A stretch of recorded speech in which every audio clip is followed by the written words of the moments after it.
at Naples' hotel lobby as the man with her gunned down a man in the elevator, the assault on the United States, the stench of the ship burning in the darkness, that F-14 flight with Jake Grafton. He found himself gripping the arms of the seat as all the emotions came flooding back. What is she doing here? Who has she come to kill? Come on, he whispered to Rita. I want to go home. Now? She was incredulous. Yes, now. He stood. Rita collected her purse and rose, then preceded him toward the aisle, muttering excuses as she clambered past knees and feet. In the aisle, he took her elbow as she walked toward the lobby. He glanced toward where Judith Farrell was sitting, but couldn't spot her. Are you feeling okay? Rita asked. I'll explain later. The lobby was empty. He led Rita to the cloakroom and fished in his shirt pocket for the claim check. The girl went to fetch the umbrella. He extracted $2 from his wallet and dropped them into the tip jar, then wiped the perspiration from his forehead with his hand. The girl returned with the umbrella and handed it across the Dutch door counter. Thanks. When he turned, Judith Farrell was standing there facing him. Hello, Robert. He tried to think of something to say. She stood looking at him, her head cocked slightly to one side. Her male companion was against the far wall, facing them. Rita, she said. I'm Elizabeth Thorne. May I speak to your husband for a few minutes? Rita looked at Toad with her eyebrows up, so Judith Farrell knew about his wife. It figured. Where? Toad asked. His voice was hoarse. Your car. Toad cleared his throat. I don't think. Robert, I came tonight to talk to you. I think you should hear what I have to say. The CIA is open 8 to 5, Toad Tarkington said. Monday through Friday. They're in the phone book.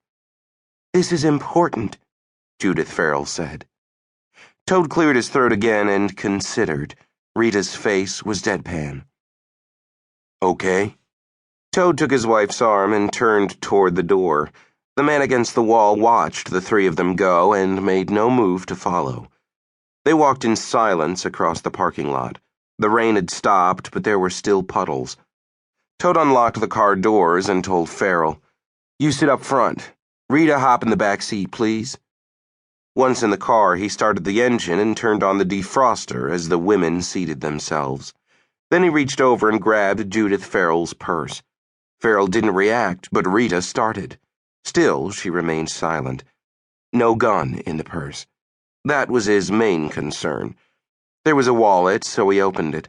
Maryland driver's license for Elizabeth Thorne, born April 17, 1960. The address was in Silver Spring. Several credit cards, some cash, and nothing else. He put the wallet back into the purse and stirred through the contents. The usual female beauty paraphernalia, a box of tissues, a tube of lipstick. He examined the lipstick tube, took the cap off, ran the colored stick in and out, then replaced the cap and dropped the tube back into the purse. He put the purse back on Farrell's lap. Okay, Miss Thorne, you have your audience. I want you to give Jake Grafton a message. Call the Defense Intelligence Agency and make an appointment. Obviously, I don't want anyone to know that I talked to him, Robert, so I came to you. I want you to pass the message along to him and no one else. Toad Tarkington looked that over and accepted it, reluctantly. Rear Admiral Grafton was the deputy director at the DIA, and Toad was his aide. Both facts were widely known, public knowledge. At the office, every call was logged, every visitor positively identified. Admiral Grafton lived in General Officers' Quarters at the Washington Navy Yard and was guarded by the Federal Protective Service. While it would be easy enough for a professional to slip through the protective cordon, doing so would require the Admiral either to report the conversation to his superiors or violate the security regulations.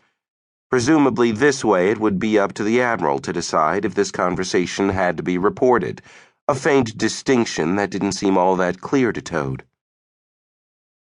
Rita and I will know. You won't tell anyone. You're both naval officers. That was also true.